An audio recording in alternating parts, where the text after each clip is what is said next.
হাইবুল মোল্লা সাহেব আসছেন। মতিয়ার রহমান মোল্লা সাহেব, তুমি একটুখানি সাইড থাকবে, দেখিয়ে দাও। আকবর আলী মোল্লা সাহেব, গোলাম হোসেন মোল্লা সাহেব, যার ডাক নাম রিঙ্কু, সামনে আসো একবার, নাহলে বলবে জয়েন করেনি, নাম ঘোষণা করেছে, অনেক জ্বালা। আচ্ছা, এবার কামাল মোল্লা সাহেব, একবার সামনে মুখটা দেখিয়ে দাও তো ভাই। আসান মোল্লা, সামনে আসো।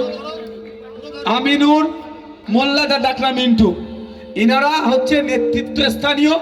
এছাড়াও আরো 50 জনের মতো আছেন, তারা সব স্টেজে তুলে স্টেজ ভেঙে পড়বে, আর তৃণমূল বলবে স্টেজ ভেঙে গেছে। জ্বালা অনেক।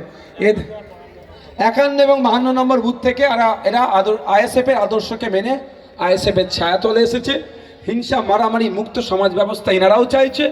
এনারা চাইছে একটা সুষ্ঠু সমাজ ব্যবস্থা, যেখানে সবাই মাথা তুলে বাঁচতে পারে, শান্তির সাথে থাকতে পারে, রুজি রুটি ইনকাম যা করছে সে তার পরিবারকে নিয়ে সুখে থাকতে পারে। তাই আজকে